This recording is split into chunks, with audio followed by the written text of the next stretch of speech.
Está começando o 4º ano do ensino fundamental. Vem aí, língua portuguesa.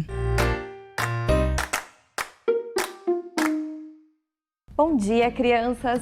Tudo bem com vocês? Eu espero que sim. Eu sou a professora Patrícia e esta semana nós iremos trabalhar a disciplina de língua portuguesa. Sejam bem-vindos à aula. Vamos conhecer os objetivos da nossa aula? Primeiro objetivo, compreender o gênero textual cordel, identificando seus elementos. Apreciar textos literários, valorizando-os em sua diversidade cultural. Muito bem!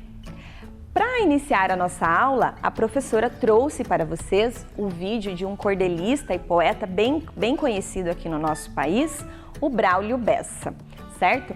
Ele vai contar um pouquinho de como que surgiu ali a paixão dele pelo cordel.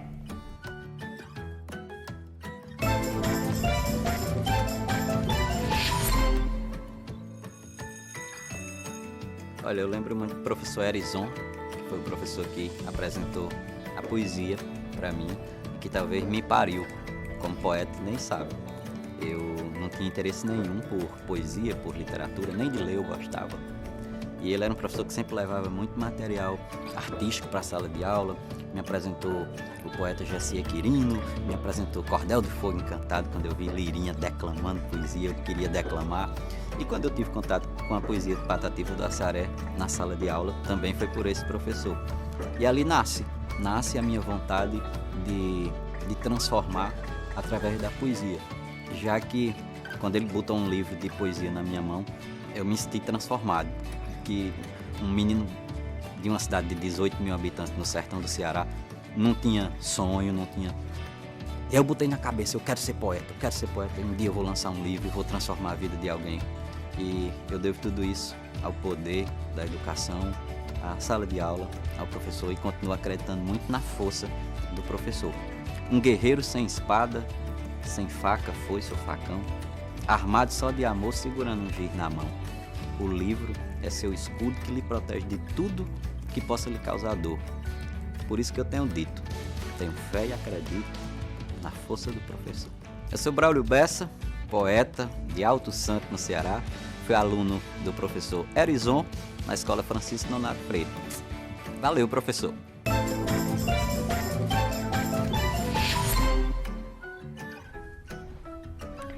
Joia, que história bacana, não é mesmo? Veja só que legal, como que surgiu ali o interesse, né? E a paixão dele pela poesia, pelo cordel. Então o professor levou ali na sala de aula, mostrou para ele, ele se encantou. Ali ele contava que ele nem gostava de ler, não é mesmo? Né? E através ali da poesia, do cordel, ele ingressou nesse mundo e não parou mais. Muito legal a história dele. Agora a professora vai mostrar para vocês algumas características, algumas informações sobre o gênero textual cordel. Então, a literatura de cordel surgiu em Portugal e foi trazida para o Brasil pelos colonizadores, então há muito tempo atrás, né? E ela começou a se difundir em Salvador, na Bahia, porque naquela época Salvador era a capital do nosso país. Depois instalou-se por várias regiões do Brasil, sobretudo na região Nordeste, em estados como Pernambuco, Paraíba e Rio Grande do Norte. Foi na segunda metade do século XIX que começaram as impressões de folhetos brasileiros com características próprias, certo? Até então, né, os folhetos de cordel tinham características trazidas lá pelos colonizadores. Após isso, né, então começou-se a dar mais atenção à nossa história, à nossa cultura, e os folhetos de cordel passaram a retratar essas informações. A literatura de cordel tem este nome devido ao costume de pendurar folhetos em cordéis, né, cordões ou barbantes, para serem vendidos nas feiras e em apresentações. Estes folhetos narram histórias de amor, aventura, crimes, falam do povo e de sua vida cotidiana, suas tristezas, suas alegrias, das suas lendas e da sua história. Então veja quanta informação, quanta riqueza esses folhetos apresentam. Os autores da literatura de cordel são chamados cordelistas e recitam os seus versos de forma melódica e branda, mas também fazem declamações empolgadas e animadas. Aí tudo vai estar dependendo do tema do cordel. A fabricação dos folhetos é, em sua maioria, feita pelo autor, né? A capa é feita em xilogravura, que é um trabalho artesanal. Então a professora vai mostrar ali para vocês mais para frente como que funciona esse trabalho da xilogravura, né? Que é um trabalho todo artesanal, feito em madeira, depois carimbado ali nos folhetos de cordel. É bem interessante. O cordel é um patrimônio cultural nacional, né? Veja a importância desse gênero textual, a riqueza dele. E no Rio de Janeiro fica a Academia Brasileira de Literatura de Cordel, que foi fundada em 7 de setembro de 1988. O dia 1º de agosto é dedicado à literatura de cordel.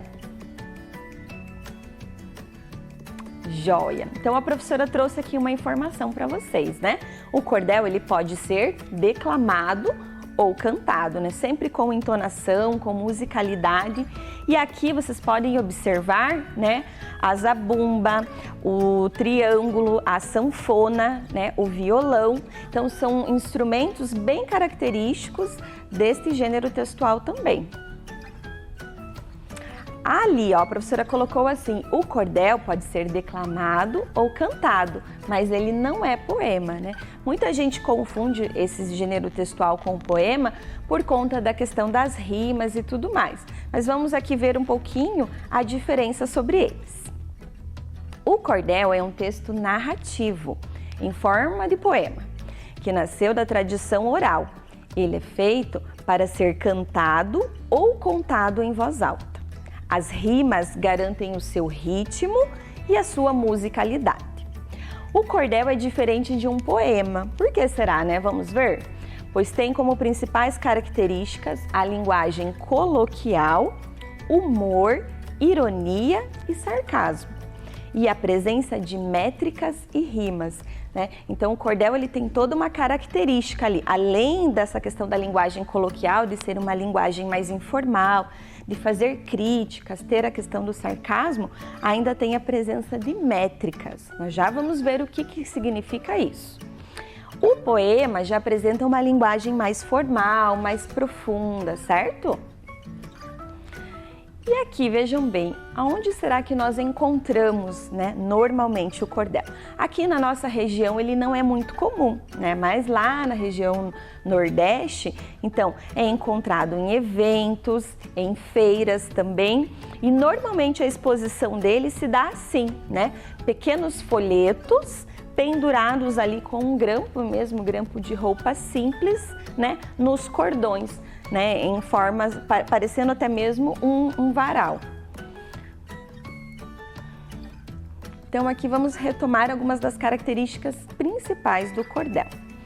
Linguagem, né? É um vocábulo normalmente simples, coloquial e regionalista. Normalmente é bem regionalista, as pessoas trazem ali a cultura delas, o modo de falar delas. Os livretos têm poucas páginas. As histórias são contadas em rimas e métricas. E as ilustrações, né, deste folheto são as xilogravuras e elas vêm sempre na capa ali. O cordel ele pode ser declamado ou ele ainda pode ser cantado em voz alta.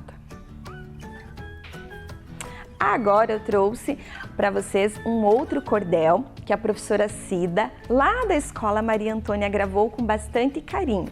Este cordel fala sobre os contos de fadas e é bem legal, por quê? Porque além dele falar sobre contos de fadas, ele não fala especificamente quem é aquele personagem. Então vocês ouvindo com atenção e vendo as características, vocês vão conseguir descobrir quem é o personagem do cordel.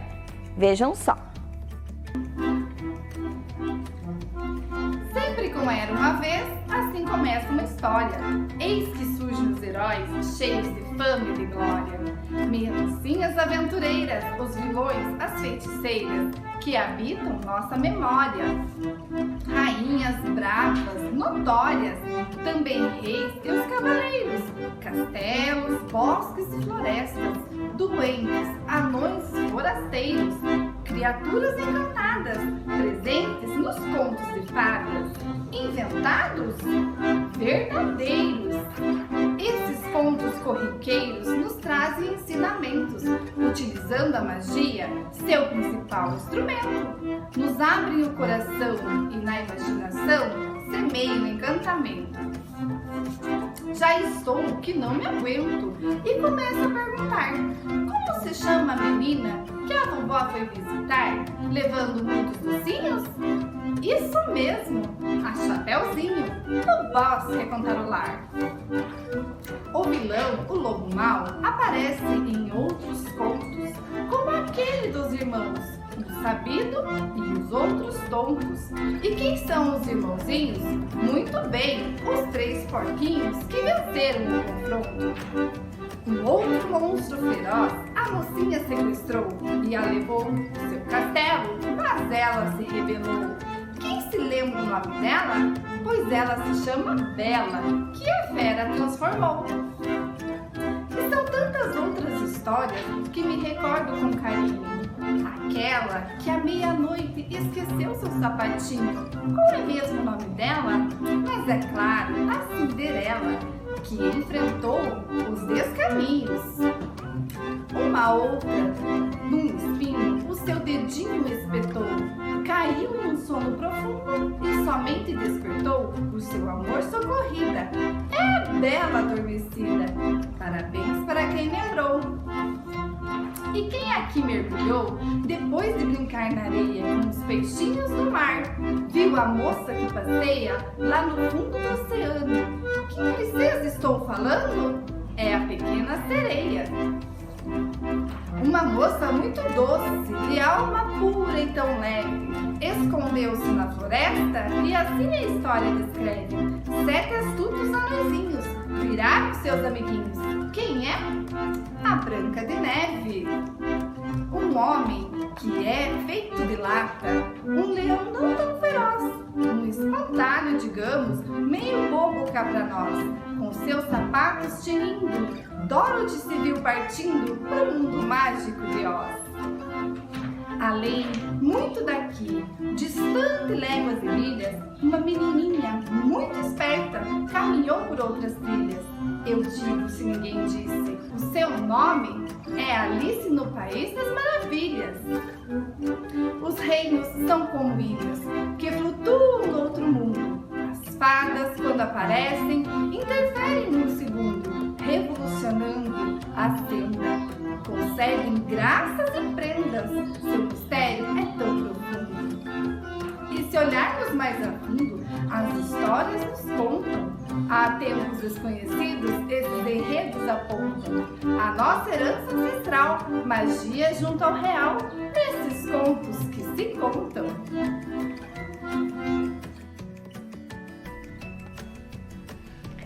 Joia! Viram só que bacana? Então a professora Cida trouxe vários personagens ali dos contos de fadas, né?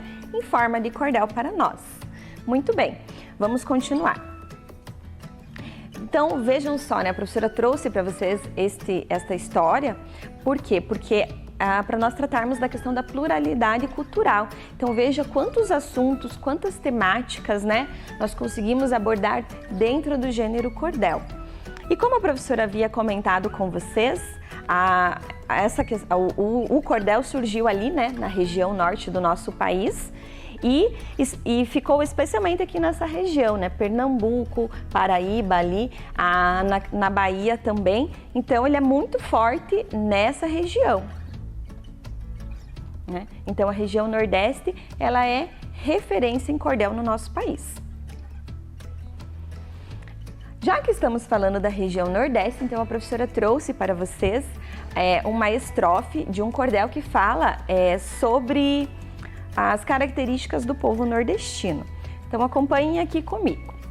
Viva o povo nordestino, Povo que fala arretado, com seu jeito diferente. Um sotaque arrastado, se admira e diz oxente.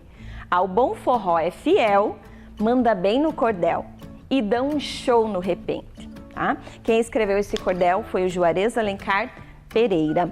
Então, gente, vocês viram ali que nessa estrofe do cordel tem várias palavrinhas, né, que remetem lá ao Nordeste e ainda tem várias características do povo nordestino, né? O sotaque arrastado, o forró, certo? E o repente, que também são aqueles desafios falados que as pessoas fazem ali na hora, que é bem legal também. Vocês podem pesquisar sobre o repente.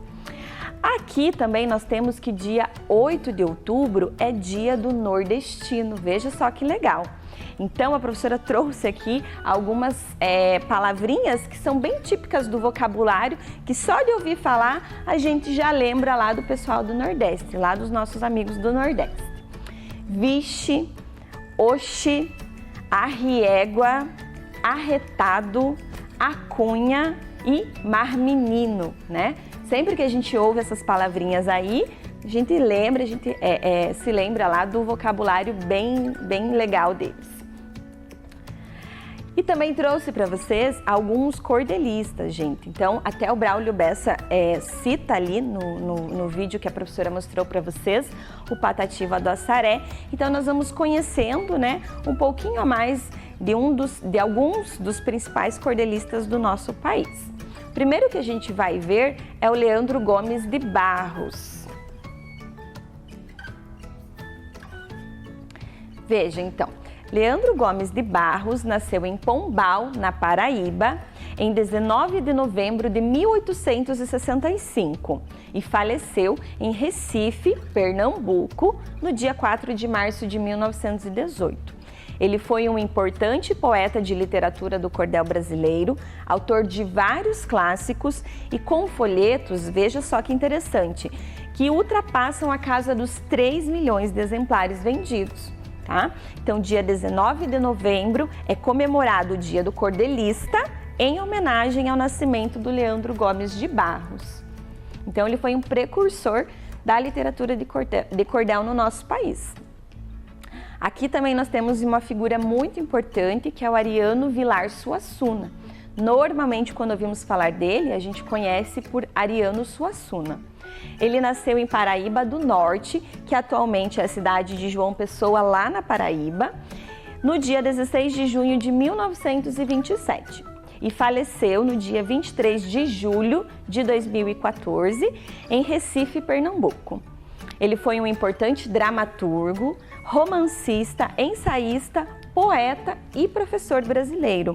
Dentre suas obras destacam-se Alto da Compadecida, de 1955. Esse é um filme muito premiado também, a obra dele se transformou em filme e foi muito premiada no nosso país, o Alto da Compadecida. Esse aqui é o Patativa do Assaré, né? Na realidade, o nome dele é Antônio Gonçalves da Silva, mas as pessoas o conheciam como Patativa do Assaré. Ele nasceu em Assaré, né? Daí o seu nome, o seu apelido, a sua cunha. Nasceu em Assaré, no Ceará, no dia 5 de março de 1909. E ele faleceu em 8 de julho de 2002, também em Assaré, no Ceará. Ele foi um poeta popular, compositor, cantor e improvisador brasileiro. A principal característica do seu trabalho era a oralidade. Ele guardava seus poemas na memória para recitá-los. E aqui, olha, veja que legal, mesmo após os 90 anos de idade, o poder de memória de Patativa em recitar qualquer um dos seus poemas era impressionante. Então, né, ele guardava todos os poemas dele ali na cabeça e falava quando fosse preciso. E já bem idoso, bem de idade, com 90 anos, continuava aí com essa oralidade tão bonita, né? Aí a professora explicou para vocês que uma das características do gênero cordel é que ele possui métrica. O que será que é uma métrica, né? Falando ali do nome métrica, a gente pode até lembrar ali da questão do metro, não é mesmo? Então, métrica é exatamente isso, né? O tamanho, a quantidade. Então, veja, nós podemos encontrar cordéis com quadra, né? Formados ali por quadra, que são estrofes de 4 versos. São menos usadas hoje em dia. Antigamente essas estrofes com 4 versos eram mais comuns na literatura de cordel. Nós também podemos encontrar a sextilha, que são estrofes de 6 versos. A septilha, né? Veja que o nome ali é muito parecido, com estrofes de 7 versos. A oitava, com estrofes de 8 versos. O quadrão, né? Que no quadrão é assim, os primeiros versos, eles rimam entre si. O quarto, com o oitavo e o quinto, vão rimar entre si. E o sexto e o sétimo também rimam entre si. Então veja que tem uma característica bem peculiar quando o cordel é neste formato, certo? As estrofes dele. A décima, que tem estrofes de 10 versos, e o martelo, que são estrofes formadas por decassílabos, né? Então tem 10 sílabas ali naquele verso. E é muito comum em desafios e versos heróicos, né? Então também um tipo bem específico ali de cordel. As mais usadas, gente, são a sextilha e a septilha mesmo, né? Normalmente os versos ali, as estrofes têm 6 ou 7 versos. Aqui a professora relembrou o cordel que nós vimos, né, sobre o povo nordestino. Vamos contar ali quantos versos tem? 1, 2, 3, 4, 5, 6, 7 versos. Então esse daqui é uma septilha, né? A estrofe dele é uma septilha. Aqui é um cordel já diferente, então a professora vai ler para vocês. O cordel veio da Europa. No fim do século passado, no Nordeste do Brasil, ele foi bem implantado e os poetas conseguiram, com ele, bom resultado. Quem fez esse cordel foi o José Francisco Borges, mais conhecido como J. Borges, que é um xilogravurista muito conhecido também lá na região Nordeste. E vamos contar aqui, então, para a gente ver quantos versos tem essa estrofe. Então, 1, 2, 3, 4, 5, 6. Né? Então, a estrofe tem 6 versos, é uma sextilha. Então, aqui nós vamos ver agora a técnica, né, que é utilizada lá na capa dos folhetos de cordel, que é a xilogravura. Então, a xilogravura é a arte ou a técnica de fazer gravuras em relevo sobre madeira. Como a professora havia falado para vocês, o J. Borges é um xilogravurista muito conhecido e muito famoso. E aqui a professora trouxe 2 xilogravuras que ele fez, né? Então ele entalha ali a madeira, depois passa, né, a tinta e aí faz como se fosse um carimbo no folheto de cordel. Então a madeira tem que estar exatamente do mesmo tamanho da folha. Tá? E ali são feitos vários trabalhos, né, com várias imagens diferentes, dependendo da temática do cordel também. Aqui a professora trouxe um passo a passo para vocês de como fazer uma xilogravura. Lá no site foi uma tarefinha bem legal para vocês fazerem em casa. É possível fazer com os materiais que vocês têm em casa mesmo, tá? Bem facinho, bem tranquilo. Então, primeiro, o que você vai precisar? De embalagem de isopor, aquelas embalaginhas que muitas vezes os pais compram no mercado, a fruta ou carne, né? Precisa lavar bem, deixar secar. A professora colocou ali também papel, pode ser papel branco ou colorido, fica a critério de vocês. Pincel, tesoura, né? E um rolinho se tiver. Se não tiver o rolinho, pode ser só o pincel. Aí depois o que é feito, gente? Ó, você pode fazer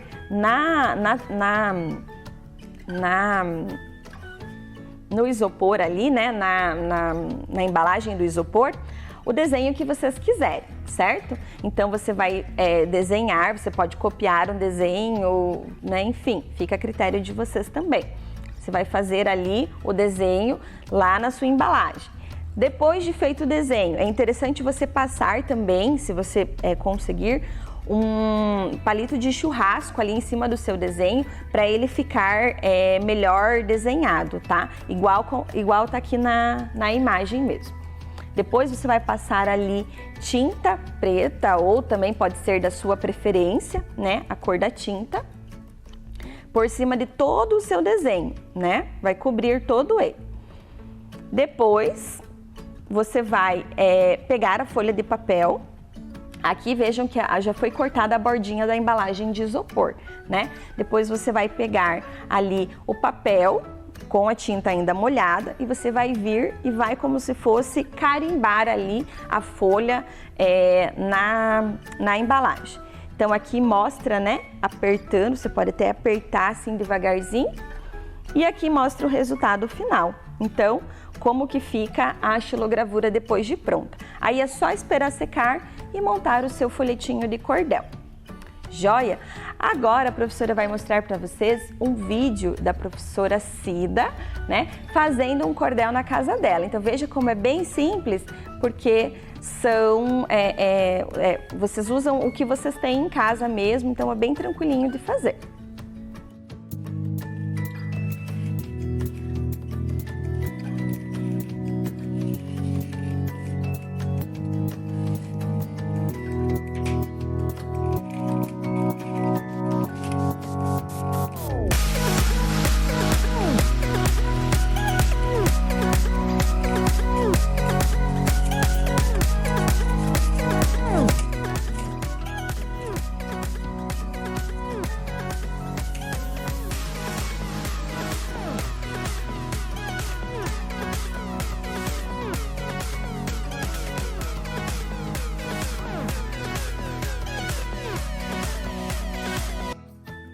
Joia, viram só como é bem facinho, bem tranquilo de fazer? Então quero agradecer a professora Cida pelo vídeo, certo? E ali vejam que ela fez um desenho, né, mais simples, uma casinha, né, e tudo mais. Então aí vocês podem usar a criatividade de vocês, certo? Agora a professora vai fazer ali na bancada com vocês uma xilogravura para vocês verem como é bem tranquilo, gente. A professora trouxe aqui alguns materiais, certo? Então, a bandejinha de isopor que eu havia dito para vocês, né, é assim mesmo. Joia. Bem tranquilinha, daquelas do mercado, só lavar e esperar secar. Aqui, né, ela é cortadinha as bordinhas já, tá? Então aqui ela com as bordinhas já cortadinhas, para ficar mais fácil. E aqui vejam, vocês podem estar usando, se vocês não quiserem criar o desenho de vocês, né, sair ali da cabecinha, montar na hora, vocês podem estar usando molde de massinha de modelar. Deixa eu ver, ó, aqui tem um moldezinho, por exemplo, da Hello Kitty, aqui tem um molde do Mickey, né, aqui tem várias balinhas, uma florzinha. Então fica a critério de vocês podem usar a criatividade de vocês, certo? A professora fez aqui, né, o molde do Mickey, estão vendo? Então, peguei o molde da massinha, né? Usei a caneta, adiantei um pouquinho as coisas por causa do nosso tempo, e risquei aqui o molde do Mickey. Agora, o que a gente vai fazer? A gente vai recortar, tirar a bordinha ali, né? Da bandejinha.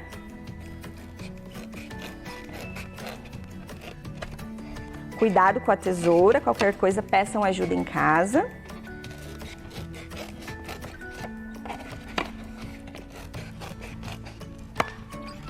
Aí, mais um ladinho só. Muito bem.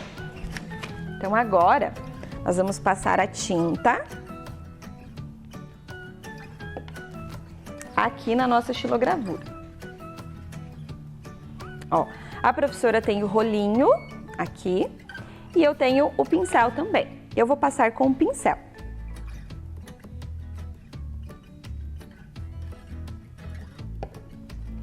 Então, você vai passando ali, ó, veja, em toda a extensão do seu desenho.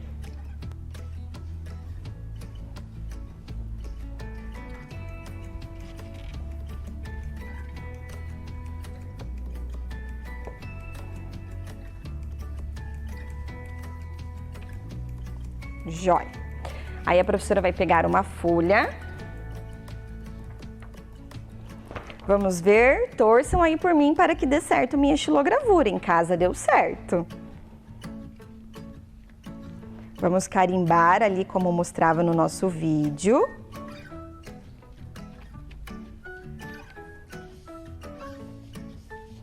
e tchan, tchan, tchan, tchan. Olha só que bacana. Viram só?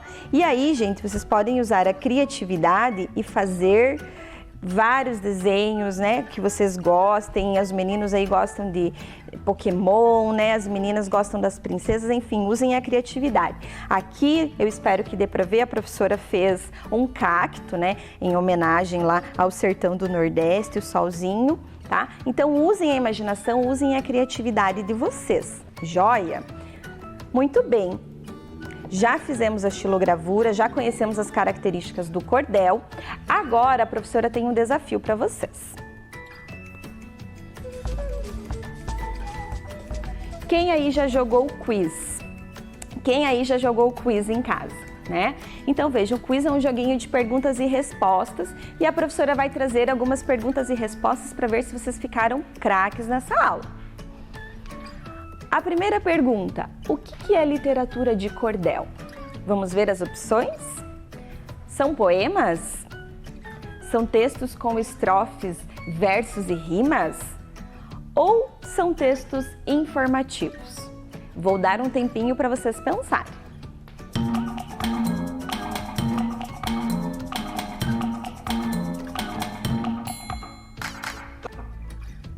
Muito fácil, não é mesmo? São textos com estrofes, versos e rimas. Parabéns para quem respondeu esta. Próxima pergunta. Como é o nome dos desenhos presentes nos folhetos de cordel? Ilustrações, histórias em quadrinhos ou xilogravuras? Nós acabamos de fazer ali, né? Vou dar um tempinho para vocês pensarem.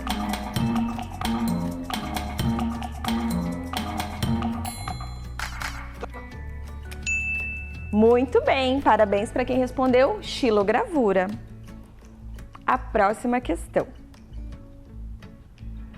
As estrofes do cordel são formadas por métricas. Lembram lá das métricas que a professora explicou? Identifique abaixo algumas delas. Essa aqui está mais difícil, a professora fez uma pegadinha para vocês. Sextilha, oitava e quadrão, ou septilha, nona e décima, ou quadra, quina e martelo. Qual dessas respostas será que é a correta? Pensem aí.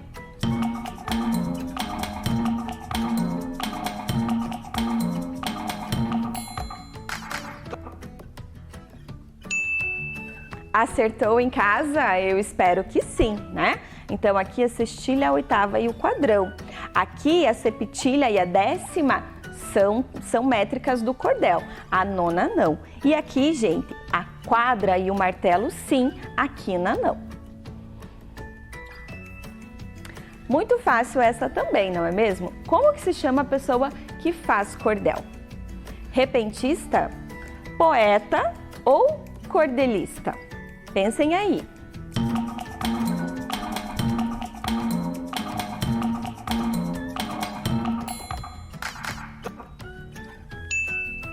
Ah, essa estava super fácil, não é mesmo? Parabéns para quem respondeu cordelista. Joia! Gente, então a tarefa. Vocês vão lá acessar o site da Secretaria Municipal de Educação, né? Vão imprimir suas tarefas ou vão lá na sua escola, retirem suas atividades, façam bem bonito e entreguem novamente. Tá? Então a tarefa vai estar disponível no site e para retirada na escola. E a professora também quer fazer um pedido, uma tarefinha bem especial para vocês. Que para a próxima aula é para vocês enviarem um vídeo para mim, né, aqui para o programa, na realidade, contando o que foi que você mais entendeu, o que foi que você mais gostou sobre o gênero textual cordel. Lembrando que você também pode pesquisar aí na sua casa, certo? Então, não esquece de mandar um videozinho bem legal para o programa, tá? Se possível, ainda hoje. A professora Patrícia, então, quer agradecer a presença de vocês nesta aula, deixar um beijo para todos, certo? E eu vejo vocês daí na quarta-feira. Vamos só relembrar os objetivos da nossa aula hoje? Compreender, então, o gênero textual cordel, identificando os seus elementos. né? Estudamos o gênero textual cordel, compreendemos como ele é formado, como ele chegou no nosso país e as características dele. Então, sim, né? Conseguimos atingir este objetivo. Apreciar textos literários, valorizando-os em sua diversidade cultural, né? Então, nós vimos como é rico este gênero textual, quanta informação e quanta beleza ele traz pra gente. Joia! Conseguimos atingir também. A professora, então, deixa um beijo especial para vocês, que vocês tenham um ótimo dia e até quarta-feira. Tchau, tchau! Vem aí, matemática.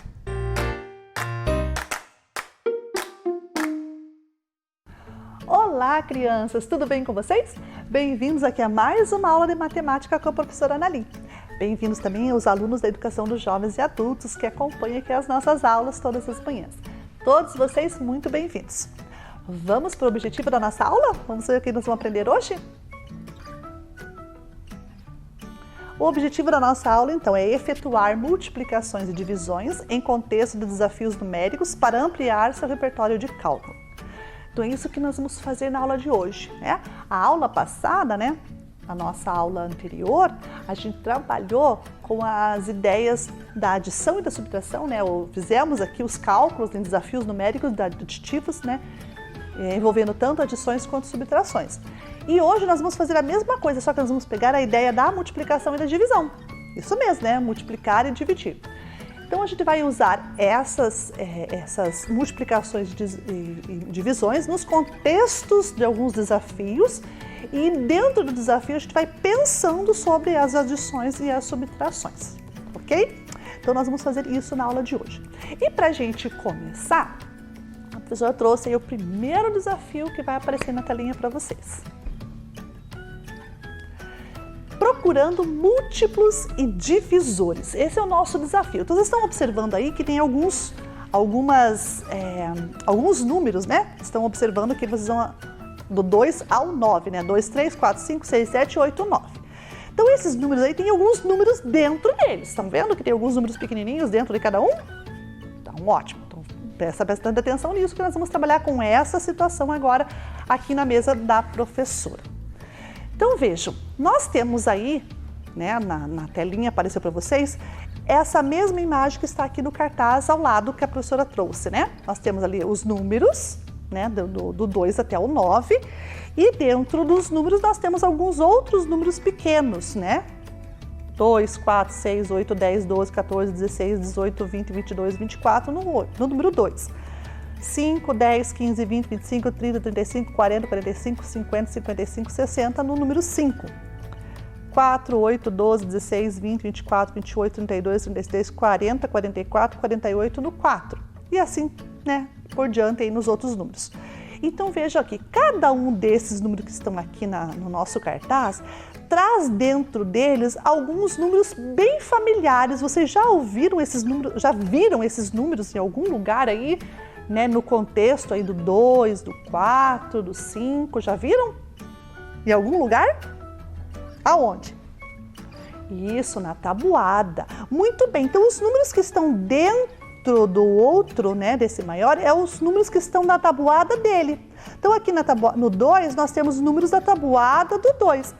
Ah, professora, mas a tabuada vai só até o 20, no 2 no caso, né? Não vai até o 20, eu posso continuar a tabuada até onde eu quiser com ela, né? Eu posso ir embora com a tabuada do 2. E no caso aqui, a professora terminou no 12, que é 2 vezes 12, que é 24.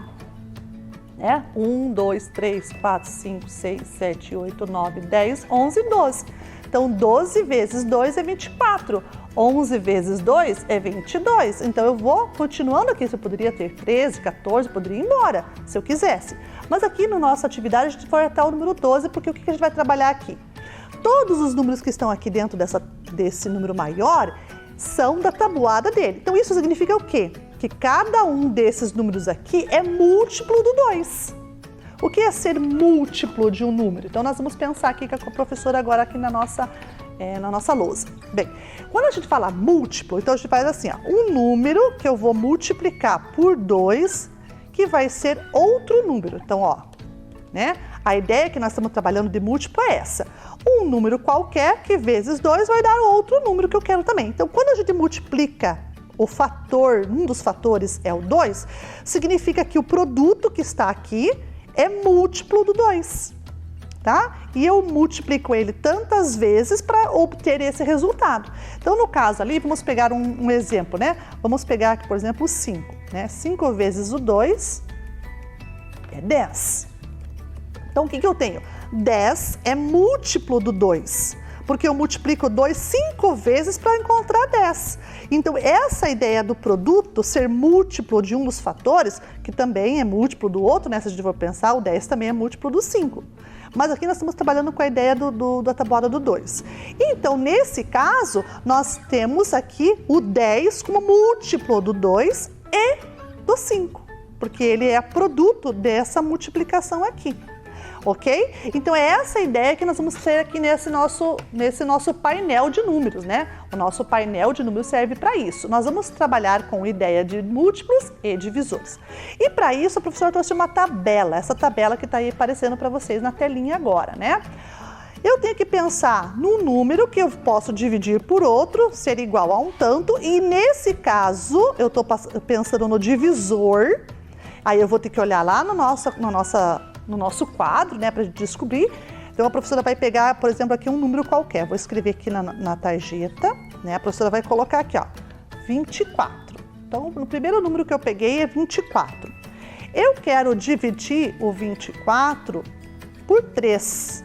Então, eu vou marcar aqui agora o número 3. E vou dividir 24 divididos por 3. 24 divididos por 3. Bem, eu quero a tabuada do 3. Então, nós vamos olhar lá no número 3 do nosso cartaz aqui, ó. Vamos pegar o número 3. Vamos conseguir olhar junto aqui no cartaz com a professora. Então, nós vamos olhar no número 3. Vamos procurar o 24? Olha lá, o 24 tá lá, já achamos o 24. Quantas vezes o 3 é 24? Ai, professora, mas aqui não tem 3 vezes 1, 3 vezes... Não, não tem, mas vamos pensar assim, ó. 1 vez, 2 vezes, 3 vezes, 4 vezes, 5 vezes, 6 vezes, 7 vezes, 8 vezes o 3. 8 vezes o 3 é 24. Então, nós vamos colocar aqui no nosso quadro, né, o número 8. Então, olha aqui agora a resposta, né, do 24 divididos por 3 igual a 8. Muito bem. Agora, vamos fazer o caminho contrário. Nós vamos pegar e multiplicar... Ó, olha bem o que a professora vai fazer. Esse total 24, o que ele é? Ele é o total, é o número que eu tô, né, trabalhando. Então, aqui na multiplicação, ele vai ser o último. Ele é o primeiro na divisão, mas na multiplicação ele vai ser o último. Então, 24 dividido por 3 é igual a 8. E eu posso multiplicar agora o 8 vezes o 3, né, porque eu estou trabalhando com a tabuada do 3, então são 8 vezes o 3 para ser igual a 24. Então, olha o que nós fizemos aqui agora. Nós fizemos assim, ó, 24 divididos por 3 igual a 8. O 8 multiplicado pelo 3 é o 24. O que uma conta fez, a outra conta desfez. Então, esse número 24, que foi dividido em 3 partes, resultou em 8. Eu pego os 8 de resultado, multiplico pelo fator e vou ter o produto que é o mesmo que eu quis dividir no começo. Então, veja que uma conta fez, a outra conta desfez a nossa primeira operação. Então, a divisão é o contrário da multiplicação. Nós já trabalhamos isso em aulas passadas, né? Então, o que a gente vai fazer aqui? Então, vejam bem. Nós estamos pensando no divisor. Então, o 3 é divisor do 24. O 8 também divide 24. Por quê? Porque se eu trocar de lugar, eu vou continuar tendo as mesmas respostas. 24 divididos por 8 é 3. Então, o número 8 divide o 24 também. E o 8 e o 3, como fatores, eu posso trocar de lugar que o produto não se altera. Ó. O fator com fator, trocando de lugar, o produto final não se altera. E no caso aqui, o divisor e o quociente também. Quando eu troco o divisor e o quociente, o meu dividendo, né, o número total que eu estou dividindo, também não se altera. Então, eu posso ter 24, que é dividido por 3, e por 8 também ao mesmo tempo. Então, eu posso fazer essa relação aqui entre divisores e múltiplos, né? Múltiplos do 24, o 8 com o 3. Divisor de 24, o 8 e o 3. Então, veja que nós temos que pensar nessa situação de múltiplos e divisores. E aqui no nosso cartaz, a gente tem muitas outras possibilidades. Por exemplo, 36, né? Vamos pegar o 36 lá da tabuada do 6. Vamos colocar o 36 aqui na nossa tarjeta. Vamos colocar ele aqui na linha de baixo. 36. No nosso painel lá, né, o 6, no 36 estava na tabuada do 6, não é? Vamos lá, 36 na tabuada do 6. Tem 36 em outra tabuada qualquer aqui? Veja se vocês conseguem descobrir o 36 em outra tabuada, que não seja do 6, claro, né? Porque o 6 a gente já utilizou. Tem mais algum lugar? Tem, aonde que tem? No 4, muito bem, olha aqui, ó, o 36 aqui, ó, no 4. Só no 4? Tem mais algum? Tem lá no 9, lá o 36 no 9. Então, o 36, ele também tá no 3, olha aqui, ó, no 12. O 12 vezes 3 é 36, tá vendo? Então, nesse caso, o 36, ele tem múltiplo o 6, o 3, o 4 e o 9. Então, eu posso dividir o 36 por 6, por 4, por 3 e por 9? Posso. Vamos fazer aqui a primeira divisão. Divididos por 6. 36 divididos por 6 dá quanto? Bem, lá na nossa tabela, a gente viu que 6 vezes 6 era 36. Então, 36 divididos por 6 dá 6. E 6, vamos lá multiplicar agora. 6 vezes o 6, vamos multiplicar o 6 vezes o 6. 6 vezes o 6 são, no final, 36. Então, aqui, ó, a nossa relação aqui da nossa tabuada só do 6. Então, olha, o 6 é o número que predominou aí na nossa relação dos números da tabuada, né? Agora, vamos ver qual outro número que nós temos na tabuada, que a gente pode usar com o 6 também. O 4, né? Nós vimos lá, olha na nossa tabuada, vamos ver lá. Aqui na nossa relação, ó, o 36 está aqui, ó, no 4. Então, eu posso pegar o 4 vezes o 36, ou 36 divididos por 4. Então, vamos ver o que a minha professora vai fazer aqui agora? Vou tirar os 6, que os 6 a gente já viu, e vamos colocar o 4. 36 divididos por 4. 36 divididos por 4 dá quanto? Vamos olhar na nossa tabela de novo. Vamos ver aqui no número. 34, vamos começar lá do 1, ó. 1 vezes 4. Então, 1, 2, 3, 4, 5, 6, 7, 8, 9. Então, qual é a divisão aqui, a resposta? Vamos ver aqui, 36 divididos por 4 dá 9. E se eu pegar o 9 e fazer a multiplicação, ó, 9, pego a resposta 9, multiplico pelo fator 4, eu vou encontrar o 36. Então, olha a relação dos divisores e dos múltiplos, né? Eu tenho 4 e 9 como divisor de 36. E o 36 é múltiplo do 4 e do 9. Muito bem. Essa relação que nós fizemos aqui, nós podemos fazer com qualquer número que nós temos ali no nosso painel, né? Como a professora falou para vocês. A gente achou aqui a tabuada do 9, do 4 e tinha mais uma. Lembra qual era a outra tabuada que a gente tinha visto lá? Vamos voltar lá na nossa telinha, no nosso... aqui, né? Nós vimos o 36 no 3. Quantas vezes será o 3? É 36? 12, muito bem, nós já vimos. Então, vamos ver o que a professora vai fazer agora aqui. Vamos tirar o 4 e o 9, que já foram. Vamos dividir por 3. Então, 36 divididos por 3 vão ser 12, né? Que a gente já viu ali na nossa relação da nossa tabela. 12. Agora, o que eu vou fazer? Como é que a professora vai continuar aqui a multiplicação dos múltiplos agora? Vou pegar o 12. Vou multiplicar por quanto? Isso, pelo próprio divisor lá, ó. 3. E vou encontrar quem? Quem que eu vou encontrar? O 36. Então, mais uma relação aqui de múltiplos e divisores, né? O fator 12 e o fator 3 multiplicados dão 36. 36 tem o 3 e tem o 12 também, porque se eu fizer assim, ó, trocar de lugar, eu também vou ter a mesma relação. 36 dividido por 12 dá 3. 3 vezes 12, 36. Então vejam aqui o que nós fizemos aqui nessa atividade desse desafio. A gente trabalhou com múltiplos e divisores, flexibilizando também o nosso pensamento numérico. Trabalhando ali, ó, com vários fatores, multiplicando um pelo outro para encontrar aquele mesmo número. Olha só no 36 quantas coisas a gente fez diferente. O 6 vezes o 6, o 4 vezes o 9, que também podia ser 9 vezes o 4, o 3 vezes o 12, que no caso aqui a gente também já viu que 12 vezes o 3. Então vejam quantas maneiras diferentes eu tenho para pensar em um único número, usando fatores diferentes. Então, isso que nós fizemos na nossa atividade agora foi também trabalhar com a nossa flexibilização do nosso pensamento. Então, pensar em números, né, diversas formas, diversas maneiras de formar aquele número agora não usando mais adições, né? A aula passada nós usamos adições. Essa aula de hoje nós estamos usando as multiplicações. Então, dois números que multiplicados dão um outro número, né? No caso aqui foi o 24, que são o 8 e o 3, que poderia também ser o 4 e o 6, como a gente viu anteriormente, e o 36, que pode ser o 6 e o 6, o 9 e o 4, o 12 e o 3, e assim por diante, ok? Muito bem?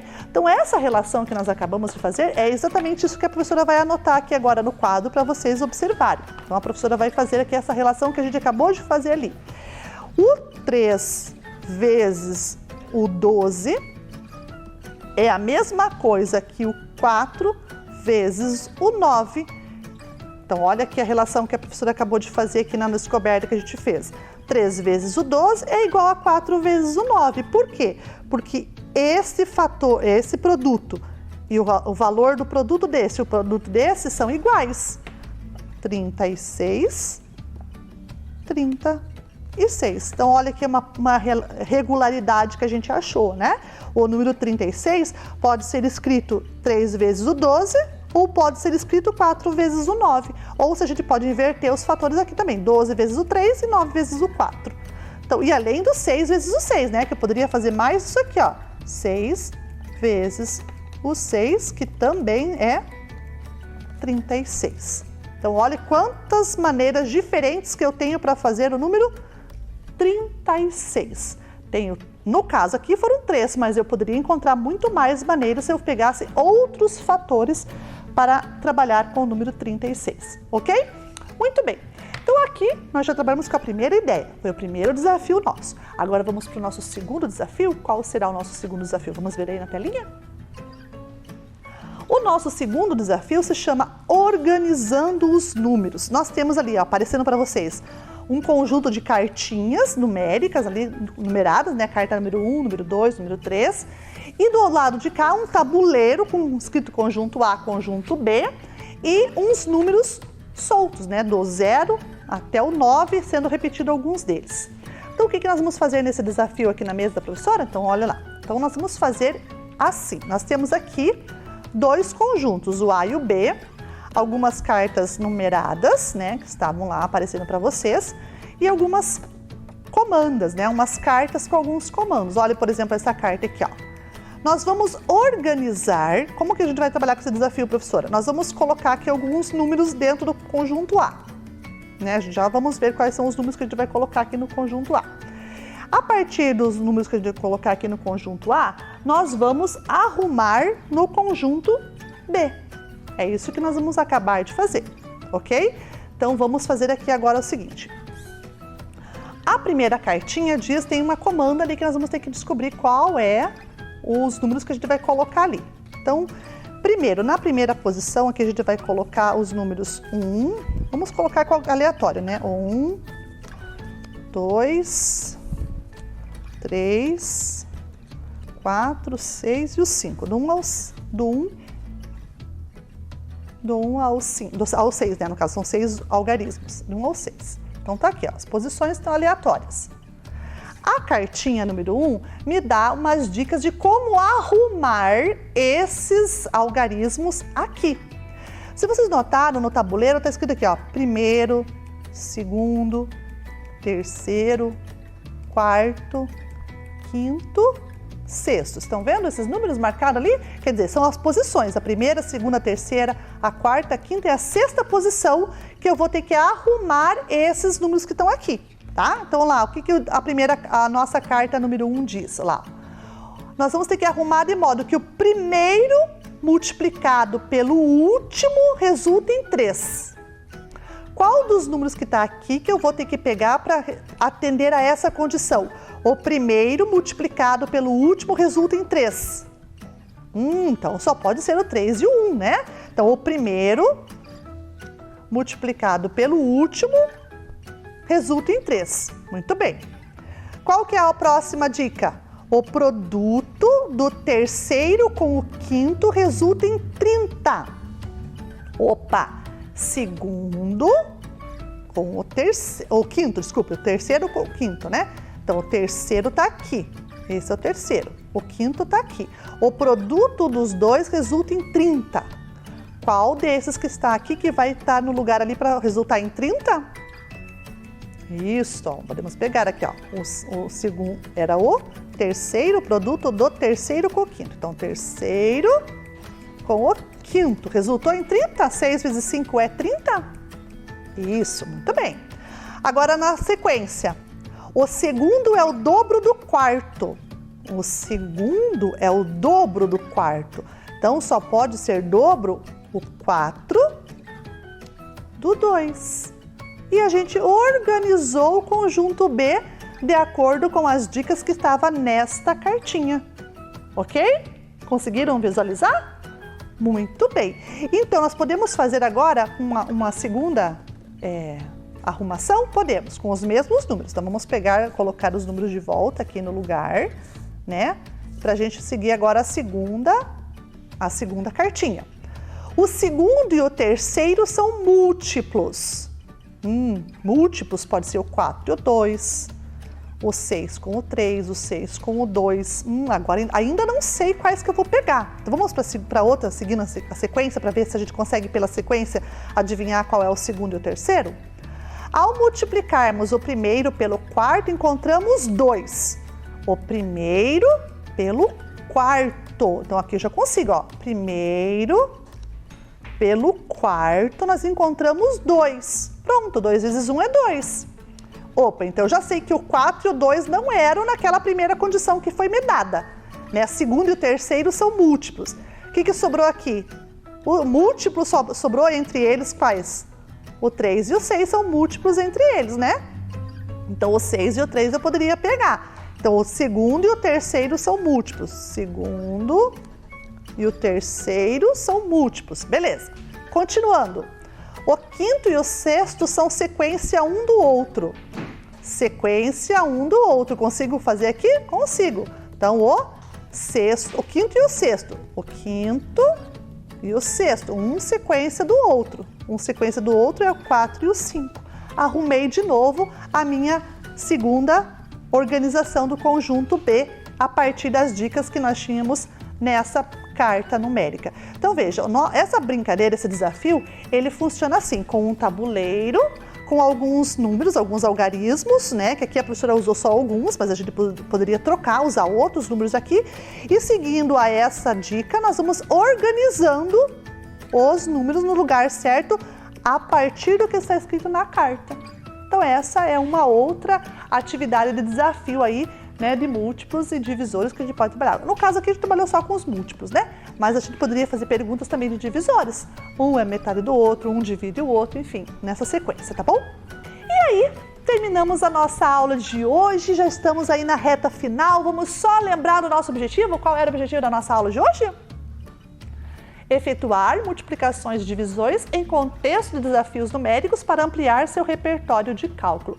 Muito bem, então olha, nós brincamos aqui na mesa com vários tipos de desafios numéricos usando material, né, manipulável, olhamos e procuramos aqui múltiplos e divisores nos cartazes. A professora apresentou para vocês um jogo eletrônico aí, né? Um game da internet que você pode entrar lá e brincar um pouquinho para se divertir e ao mesmo tempo aprender, porque o legal dessa diversão que tá lá é o tempo, né? A gente se desafia e você pode brincar várias vezes. Você aperta de novo, jogar de novo, até você conseguir uma pontuação maior para você. E fica bem legal, porque ali você pode fazer quantas vezes você quiser, não é limitado, tá bom? Então vai lá, acessa, brinca, joga, se diverte e aprende ao mesmo tempo, que isso que é o mais importante, ok? Bem, para vocês ficarem também um pouquinho mais, né, feras aí no nosso tema da nossa aula de hoje, a professora trouxe a tarefa. Vamos lá? Vamos ver a tarefa? Então a tarefa é parecida com aquele que nós fizemos aqui na nossa tabela, né? Eu vou dividir 32 por 4, que eu vou ter uma resposta. Daí lá do outro lado, 4 vezes essa resposta é igual a 32. Então eu quero que você me procure qual é esse número aí, que é o divisor do 32 e ao mesmo tempo, né, que divide o 32 também, ele multiplicado por 4 vai ser um múltiplo do 32, tá bom? Então vai ser o divisor do 32 e o 32 vai ser o múltiplo dele, né? Nesse sentido. Então o 32 é o divisor, vai ser o múltiplo desse número e esse número vai ser o divisor do 32. Então eu quero que você me procure qual é esse número que está faltando aí nessas 6 operações de dividir e, consequentemente, nas 6 de multiplicar. Lembrando, é o mesmo número, tá bom? Ó, 32 divididos por 4 vai ser um tal número. Lá do outro lado, você vai completar com esse mesmo número, que é 4 vezes ele, que vai ser igual a 32. E assim com todos os outros, ok? Muito bem, então tá aí a tarefa, tá aí a nossa aula, né, já realizada. Nós já estamos indo embora, mas eu espero que vocês tenham gostado, mas principalmente aprendido, que é isso que é o mais importante, tá bom? Então a professora vai ficando por aqui, meus amores. A gente se vê na próxima aula. Um beijinho e até lá! Vem aí, Geografia.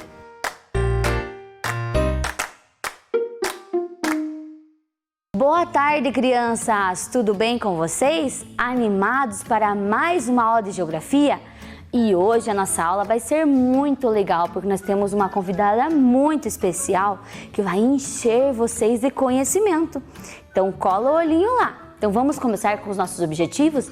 Eu já vou chamar ela.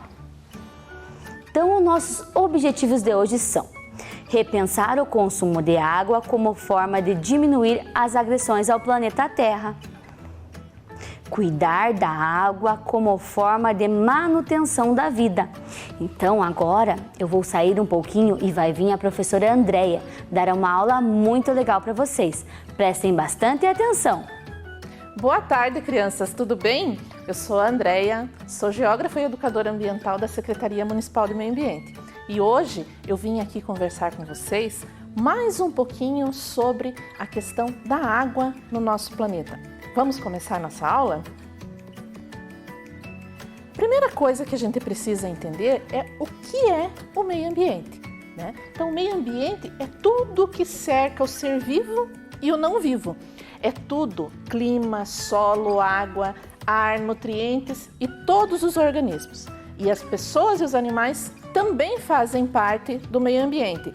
Então, isso quer dizer que tudo que está à nossa volta, tudo que está ao nosso entorno faz parte do meio ambiente. E nós precisamos nos comprometer com isso na nossa vida. Olha só, aí vem aquela pergunta, né? Mas por que o meio ambiente é importante? Nós já vimos que tudo que está à nossa volta é meio ambiente. Então, por que ele é importante? Porque nós dependemos dele para nós sobrevivermos. Será que a gente consegue viver sem água? Será que nós conseguimos viver sem os vegetais para nos alimentar? Será que conseguimos viver sem os animais para nos dar alimento e também o lazer, ou um animalzinho de estimação, ou ouvir o canto dos pássaros? Ou então, conseguimos viver sem nossas árvores para nos dar uma temperatura legal, ou então regular as águas, controlar o clima, né? Ficar aquela sombrinha gostosa, nos dar frutos? Não, a gente não consegue viver sem isso, né? Então, esse é um dos motivos que o meio ambiente é importante. E olha só, nessa imagem aqui, o que nós temos? Praticamente tudo, né? Temos água, temos árvores, temos solo, temos as rochas, temos o ar em torno. Lembram que eu falei que meio ambiente é tudo? Meio ambiente é tudo que nos cerca? Mas, dentro dessa questão aí do meio ambiente, nós queremos focar um pouquinho num recurso muito importante que é a água, tá? Então, vamos direto para aquilo lá. Qual a importância da água? Por que a água é importante? Porque nós precisamos beber. Vocês já observaram que uma folha, quando ela está seca, né, ela faz creque. Então, isso quer dizer que ela está sem umidade, então está faltando água nela. E quando a gente não tem muita água no nosso corpo, não quer dizer que o nosso corpo vai fazer creque, né? Mas ele vai ficar enrugado, vai ficar faltando uma hidratação, né? E o nosso corpo precisa de água para tudo. Nós vamos ver mais para frente um pouquinho tudo isso, tá? Então precisamos de água para beber. Precisamos também da água para molhar nossas plantas, para irrigar as plantações. Por quê? Porque nós precisamos dos alimentos, sejam eles vegetais ou animais. Então precisamos da irrigação, da água para as plantinhas, né, para que possa vir para o nosso alimento. A água também é importante para matar a sede dos animais. Se não tiver água, o bichinho vai morrer de sede. Nós também dependemos da água, como vocês viram lá. Vocês sabiam que o ser humano não consegue ficar 3 dias sem tomar água? Ele pode até ficar 3 dias sem comer, mas sem água ele não consegue. Começa a aparecer um monte de problemas de saúde. E também, olha, todos os nossos alimentos precisam de água para eles serem produzidos, para eles poderem, os vegetais germinarem, os animais poderem tomar a água, comer aqueles vegetais que precisam da água. Então, nos nossos alimentos também tem muita água e que nós precisamos dela. E aqui também nós temos para geração de energia. Peraí, geração de energia? Sim, aqui no Brasil, né, toda a energia elétrica que nós temos, ela vem a partir da água, vem das usinas hidrelétricas. O principal exemplo que nós podemos dar de usina hidrelétrica é Itaipu. Então lá é muita concentração de água que vai girar turbinas e essas turbinas vão gerar energia que vem para nossa casa, né? Então, peraí, mas água, energia, não está muito legal isso, né? O que está acontecendo então? Por que está faltando isso tudo? Uma coisa tem a ver com a outra. Vamos fazer essa relação já já também. Onde encontramos água? A gente encontra água em qualquer lugar, né? Lá no copo, na torneira da minha casa tem água. Mas de onde ela vem? Olha só. Então nós temos as águas que estão nos oceanos e nos mares, né? Então quando você vai para a praia, né? Ou então você vai passear de barco lá no litoral, aí você vê aquela imensidão de água, parece que nunca mais vai acabar, né? Tem muita água. Nossa, eu olho lá, não acaba mais. Então tem água nos oceanos e mares. Vamos lembrar que essa água é salgada. Também vamos encontrar água nos nossos rios, né? Nos nossos rios, aí vamos ver aqui em Ponta Grossa, que rios que nós temos aqui. Nós temos o rio Pitangui, né? O rio Pitangui, nós temos o rio Ronda, nós temos o rio Tibagi, temos o rio Verde. Alguns de vocês podem até morar próximo a esses rios. Esses rios, nesses rios nós também encontramos bastante água. Encontramos também em lagos e lagoas, sejam elas naturais ou artificiais. O exemplo mais prático que nós temos hoje é o Lago de Olarias, né? Então nós temos um grande lago lá, um monte de água circulando por lá, né? Ou então o Alagados, que é o nosso manancial de abastecimento, da onde vem parte da água para as nossas casas, para as nossas torneiras. Então é uma grande área alagada, né? Então nos lagos e lagoas também tem. Nas geleiras, bom, aí já fica um pouco longe da gente, né? A gente não consegue ter esse contato, mas a gente consegue ver na TV que lá no Monte Everest ou num pico bem alto tá tudo branquinho, congelado, né? Então lá também tem água em um estado sólido, então ela está congelada, então são nas geleiras. Nas nuvens, poxa, tá fazendo falta aí umas chuvas aqui para nós, né? Então quando a gente olha para o céu e vê assim muita nuvem que está se formando e de repente começa a chover, tá aí a água chegando para nós, né? Chegando para que possa alimentar os rios, para que possa alimentar as lagoas, os oceanos, os mares, né? Então, através das chuvas. E também tem aquela água que a gente não vê, que ela fica embaixo da terra. Ah, embaixo de toda a terra que eu tô tem água? Não. Em alguns trechos, a água passa por baixo dos nossos pés e nós não sabemos que tem água ali. É o que nós chamamos de água subterrânea. Então, essa aguinha, ela vai alimentar os rios também. Então, quando está muito seco, às vezes você vê lá um trechinho que era para passar um riozinho, mas não passa. Por quê? Porque abaixou muito aquela água subterrânea. Então, quando chove, levanta um pouquinho, aquele riozinho começa a aparecer de novo, né? Então, essa água a gente não vê, mas ela existe. Para o pessoal que mora mais na área rural, eles conseguem ter esse contato um pouco diferente, através do quê? Dos poços artesianos. Então, ali em volta não tem água nenhuma, de repente você fura lá no fundo e tira a água de lá daquele poço. Então, são águas subterrâneas, ok? E aqui, para nós termos uma ideia da quantidade de água que tem no planeta. Quando você olha para o planeta Terra, mas vamos imaginar que você está no espaço.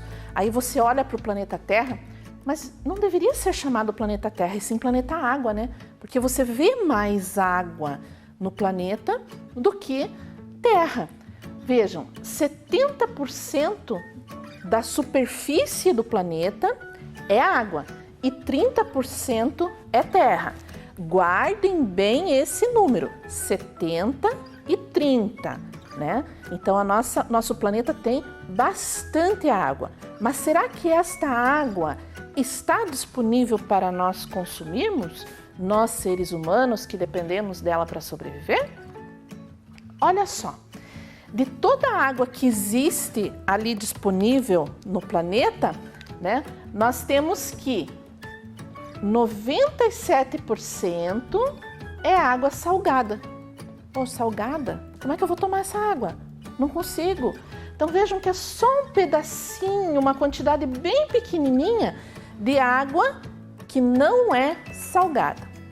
Aí vamos transformar de novo isso. Vamos imaginar que esse globo aqui agora representa esse pedacinho aqui, certo? Desse pouquinho aqui de água, que é 2,5%, né, de água doce, vejam que 68% está nas geleiras, aqui. Água congelada. Peraí, mas eu não tenho acesso a essa água congelada. Como que eu vou tomar? Problemas, né? Aqui a água subterrânea é esse laranjinha aqui, ó. A água que eu comentei com vocês que a gente não consegue ver direito, mas ela está ali e precisa ser preservada também.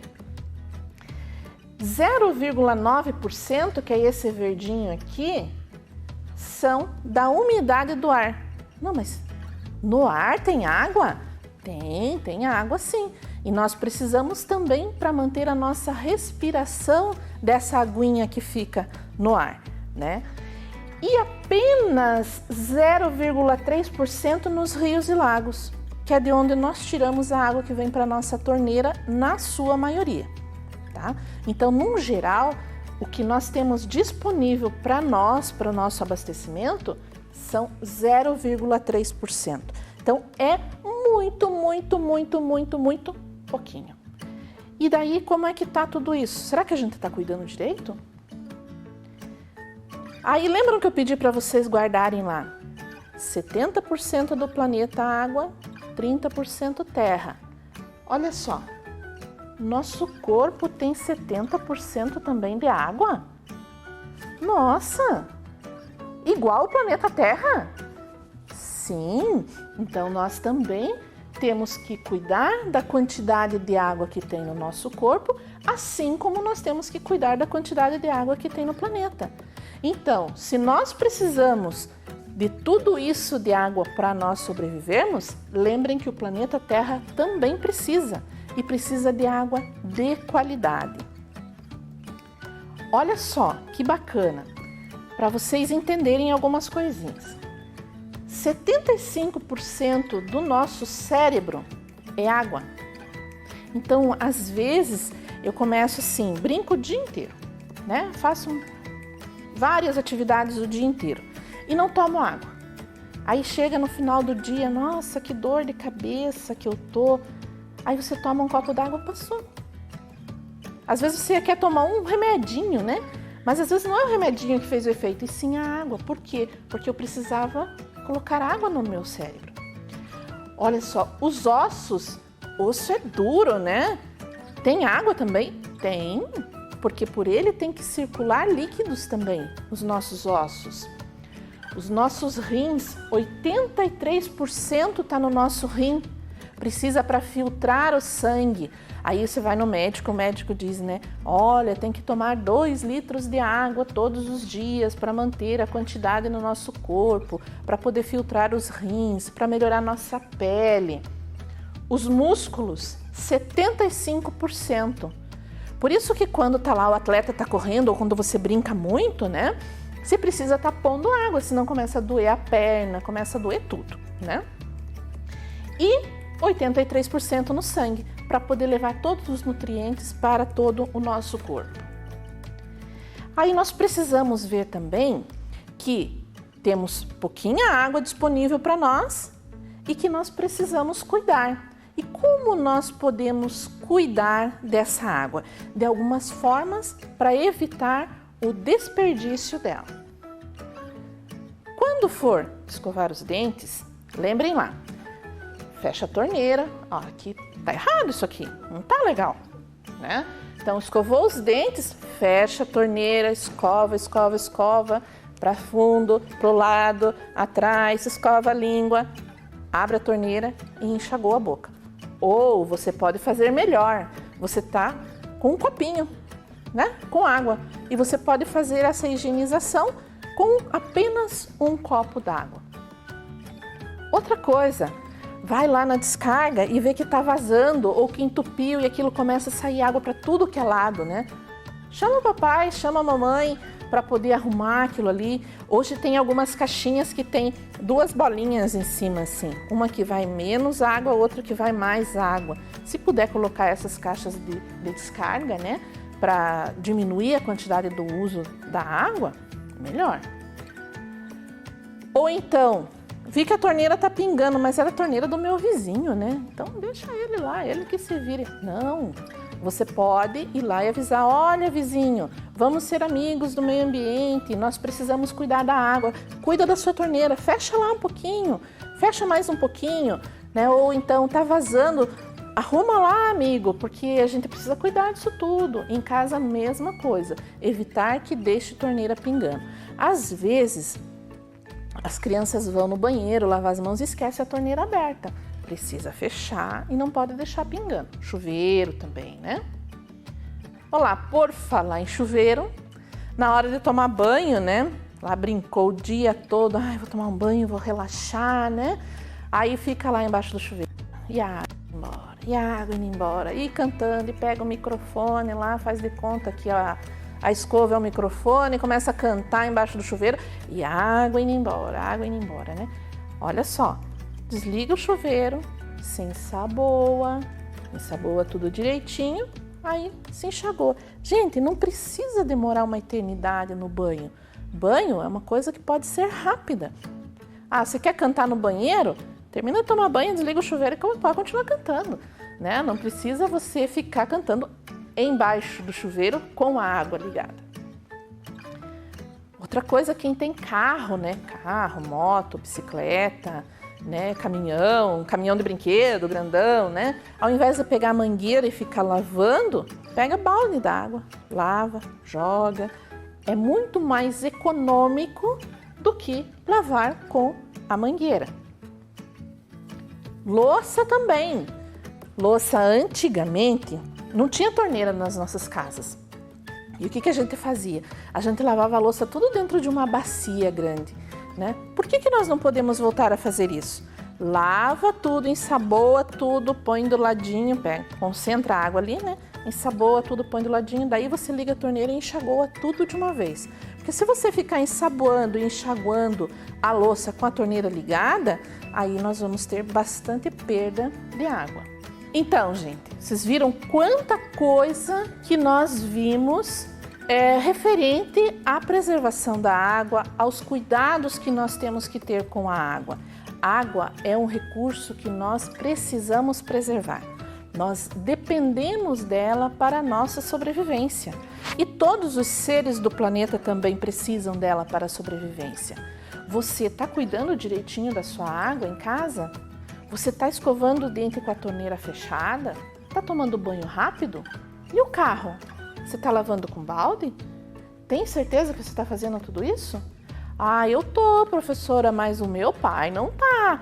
Então conversa com o pai, com a mãe, para que eles possam contribuir também. Porque afinal de contas, nós precisamos desses recursos para vocês, crianças. Nós, adultos, estamos explorando muito o planeta. Precisamos parar, dar uma brecada nisso aí. E vocês também são responsáveis por ajudar a cuidar, a cobrar de nós adultos que nós precisamos preservar nossos recursos naturais. E a água, gente, nós estamos vendo que ela está faltando. Mas não tem tanta água no planeta, como é que está faltando? Está faltando água de qualidade, água boa para a gente poder beber, água boa para os nossos animais se alimentarem, água de qualidade para as nossas plantas. Não adianta eu ter um planeta com 70% de água, onde a maior parte dele é água salgada. Aí pensa assim, mas vamos tirar o sal da água. Não, gente, vamos cuidar dos nossos rios, vamos cuidar dos nossos arroios. Com certeza vocês moram perto de algum riozinho. Como é que ele está? Dá uma observada, faz uma reflexão. Ele está limpinho? O resíduo está sendo colocado no lugar certo ou vocês estão colocando dentro do riozinho? O esgoto da sua casa está no lugar certo ou ele está indo para dentro do riozinho? Lembrem-se que a água é necessária para todos os seres vivos, ok? Um abraço, pessoal, e conto com vocês na preservação desse nosso recurso tão importante. Crianças, gostaram da aula? Quanto conhecimento, não é mesmo? Quantas coisas aprendemos, coisas, né, que nós sabemos que a água é importante, mas nós aprendemos como preservar, como economizar. Gostaram de tantas descobertas legais? E agora nós vamos para nossas atividades. Então agora o que você vai fazer? Vai pegar a tua folhinha aí na casa e nós vamos para a nossa atividade aqui. Com todo esse conhecimento vai ficar muito fácil a nossa atividade, ó. No Caça-Palavras, descubra alguns lugares onde podemos encontrar água, conforme o banco abaixo. Então, nós aprendemos muitos lugares que encontramos águas na aula de hoje. Nas geleiras, nos rios, mares, nuvens e no corpo humano. Vocês viram que interessante? A quantidade de água que tem no nosso corpo humano é igual tem no nosso planeta Terra. Muito legal essa descoberta. E para realizar essa atividade aqui com a ajuda aí do pessoal de casa, com a ajuda do irmão, vocês têm 5 minutinhos e eu já volto para nossa correção, combinado?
Conseguiram realizar a atividade?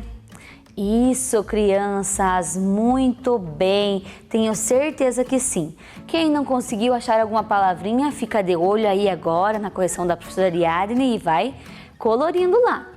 Geleiras, onde que tá as geleiras? O que eu faço primeiro para descobrir? Joia, vou procurando a letra G. E aqui na primeira linha G, R depois? Não, então não dá certo aqui, né? Então, onde que tá as geleiras? Olha lá se vocês acertaram, De baixo para cima tá 1, 2, 3 na quarta linha aqui, Geleiras. Conseguiram? Joia? Muito bem. Onde mais temos água? Nos rios. Onde será que tá a palavra rios? Será que começa com... Vocês sabem qual letra começa? Sabem, né? Com a letra R. Então, rios estava aqui, de outra maneira. Conseguiram? A prof está falando bem devagar para quem errou possa ir arrumando, porque não tem problema errar, né? O importante é aprender. Qual outra palavrinha lá? Vocês já conseguem ler qual precisamos? Joia, precisamos procurar a palavrinha mares. É tão gostoso, né? O mar tão bonito. Então tá lá, mares. Pode pintar colorido vocês, assim, bem bonito. Depois pinta os desenhinhos aqui, Os desenhos, vocês perceberam que tem relação com as palavrinhas? Sim, vocês são inteligentes, vai fazendo a ligação aqui, Olha, o nosso corpo humano precisa de água. E nuvens, onde está a palavrinha nuvens? Olha lá, nuvens, começa com a letrinha N. E agora a nossa última palavrinha é o corpo humano. Onde que ele está, pessoal? Tenho certeza que vocês já acharam aí na casa. Muito bem, corpo humano, né? 2 palavrinhas lá, ok? Conseguiram? Quem não conseguiu vai marcando ali com o seu lápis de escrever e depois pinta para ficar bem bonito, pinta os desenhos para ficar bem bonita essa atividade, ok? Beleza? Então agora, né, nós já aprendemos tantas coisas, tivemos a presença da professora Andréia. Vamos ver se nós cumprimos os nossos objetivos? Então, objetivos. Repensar o consumo de água como forma de diminuir as agressões ao planeta Terra. Sim, ela nos mostrou muitas imagens bonitas, nos ensinou como fazer toda essa economia, né? Devemos estar, falando para as pessoas próximas, olha, economiza água, né? Pessoas, às vezes teu vizinho está lá lavando o carro e com a mangueira. Não pode, então você vai estar falando, amigo, olha, tá acabando nossa água, vamos economizar? Então esse é o teu papel aí que está assistindo. Cuidar da água como forma de manutenção da vida. Nós precisamos da água. A professora contou para nós que nós, não podemos ficar sem tomar água. Ela faz bem a todo o nosso corpo. Então, vocês também aí na casa, vamos tomar água, para ter ajuda, até na aprendizagem, Se tomando água, tá ali, o teu cérebro tá, funcionando. Beleza? Então, um beijão para vocês e até a próxima aula, pessoal.